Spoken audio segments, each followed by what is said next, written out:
আজকে আমার recipe mutton চাপ। আর আজকে যে রেসিপিটা করব সম্পূর্ণ আমি আমার মতো করে বানাচ্ছি। এখানে কোনো ঘি বা অতিরিক্ত তেল মশলার ব্যবহার আমি করছি না। আদা রসুন পেঁয়াজের ওপরই বেশ করেই মাটন চাপটা আমি বানাবো। টক দই তো লাগবেই, আর একটা বিশেষ মশলা আমি এখানে ব্যবহার করব। আর কী সেই মশলা দেখার জন্য আমার পুরো ভিডিওটা কিন্তু কন্টিনিউ করতে হবে। এখানে 1.5 কেজি মাটন আছে, খুব ভালো করে ধুয়ে নিয়ে চলে এসেছি। আর টক দই দিচ্ছি 150 গ্রামের থেকে একটু বেশি টক দই এখানে আমি দিয়েছি। আর সর্ষের তেল 3-4 চামচের মতো দিয়েছি। খুব ভালো করে মেখে নিয়েছি। এবারে সারা রাত আমি ফ্রিজের মধ্যে রেখে দেব। মাখানো হয়ে গেছে।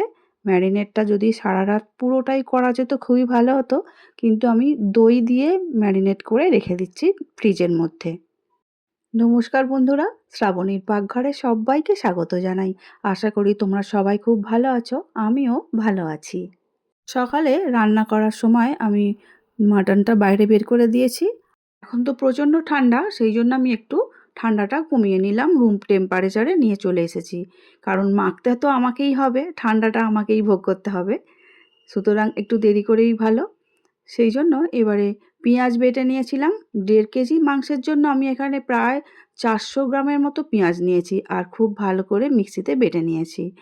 রসুন আদা সেটাও বেটে নিয়েছি। রসুনটা আমি এখানে 4 চামচের মতো দিয়েছি, আর আদাটা প্রায় 4 চামচেরই মতো, তবে একটু কমিয়ে রাখলাম। মাটন চাপ কিংবা চিকেন চাপ যখনই বানাই আদা রসুনের পেঁয়াজের চাপটা একটু আমি বেশিই দিয়ে থাকি। এবারে দিয়ে দিচ্ছি লঙ্কা গুঁড়ো। লঙ্কা গুঁড়োটা স্বাদ অনুসারে অবশ্যই দেবে। আমি এখানে 2 চামচ লঙ্কা গুঁড়ো দিয়েছি। চামচটা আমার টিস্পুনের থেকে একটু বড় আছে, সেই জন্য আমি 1 চামচ ভরে দিয়ে দিলাম হলুদ গুঁড়ো। তারপরে দিয়ে দিচ্ছি পরিমাণ মতো নুন। নুনটা দেওয়ার পরে আদা রসুন, তারপরে তোমার দিয়েছি পেঁয়াজ বাটা, লঙ্কা হলুদ গুঁড়ো সব কিছু একসঙ্গে খুব ভালো করে মেখে নিচ্ছি আবারও। এই সম্পূর্ণ কাজটা যদি রাত্রেই করে রাখা যেত তাহলে সকালে আমার আরও 20 মিনিটের মতো এক্সট্রা যেত না, ভালোই হতো। তো ঠিক আছে, যেটা হয়েছে সেটা হয়েছে।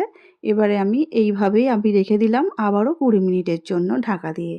এই সেই স্পেশাল মশলা যেটা দিয়ে আমি মাটন চাপ বানাই, সেটা হচ্ছে লবঙ্গ এলাচ দারচিনি গোলমরিচ, আর নিয়েছি একটু জায়ফল।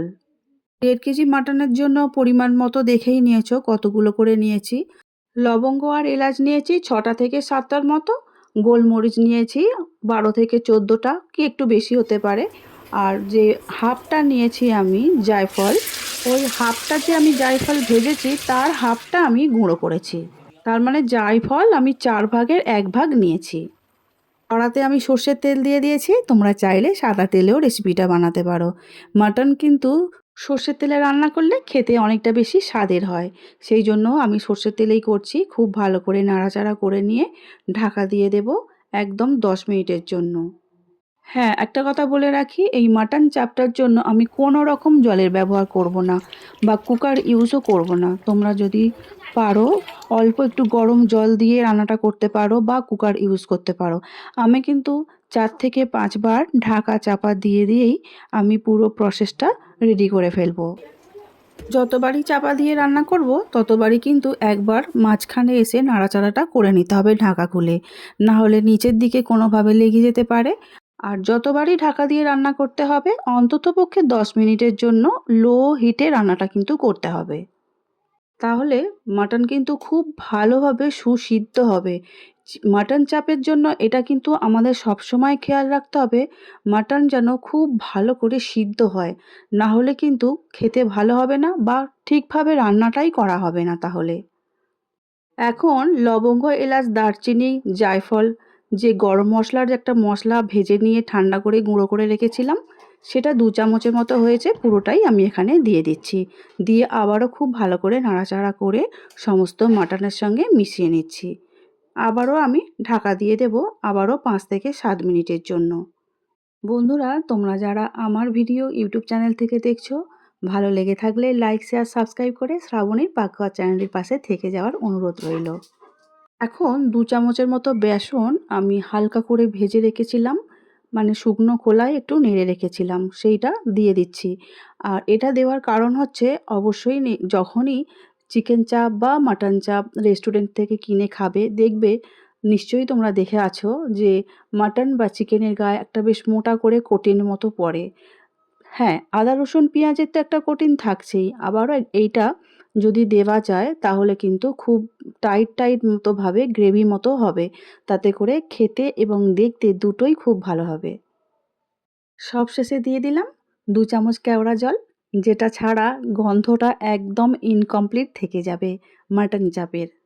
টেস্ট করার পর বুঝলাম একটু চিনি দিলে আরেকটু ভালো হবে স্বাদটা। সেই জন্য আমি এখানে হাফ চামচের মতো চিনির ব্যবহার করলাম। তোমাদের যদি পছন্দ না হয় চিনিটাকে বাদ দিতে পারো। ব্যাস, এখন কিন্তু মাটন চাপ আমাদের একদম রেডি হয়ে গেছে। দেখেই বুঝতেই পারছো কালারটা কিন্তু সেম টু সেম হয়েছে। আর গন্ধটা তো দুর্দান্ত হয়েছে, স্বাদটা তো বলার কথাই রাখে না। এবার একটা সার্ভিং প্লেটের মধ্যে তুলে নিচ্ছি। হ্যাঁ বন্ধুরা, বলতে তো আমি ভুলেই গিয়েছিলাম, আমার পাশে থাকা যে বেল আইকনটা আছে অবশ্যই প্রেস করে দিও। তাতে যখনই কোনো নতুন রান্না ছাড়বো সবার আগে তোমাদের কাছেই পৌঁছে যাবে। আর ফেসবুক পেজ থেকে দেখছো বন্ধুরা, প্লিজ পেজটিকে ফলো করে দিও, আমার পাশে থেকেও। মাটন তো এখন প্রচণ্ড গরম, আমি হাত দিতেই পারছি না, তবুও তার সঙ্গেও চেষ্টা করলাম তোমাদের সঙ্গে একটু দেখানোর জন্য ভেঙে। একদম নরম তুলতুলে হয়েছে, নিশ্চয়ই দেখে বুঝতে পারছো। 40 থেকে 45 মিনিট ঢাকা চাপা দিয়ে কড়াইতেই তৈরি হয়ে যাবে নরম তুলতুলে মাটন চাপ, যা স্বাদ গন্ধ আর কালার একদম রেস্টুরেন্টের মতো। বন্ধুরা, তোমরাও বাড়িতে বানিয়ে অবশ্যই কমেন্ট করে আমাকে জানাবে তোমাদের কেমন লেগেছে। আজকের মতো আসছি, সবাই খুব ভালো থাকবে, সুস্থ থাকবে, দেখা হবে পরবর্তী ভিডিও নিয়ে। আজকের মতো টাটা।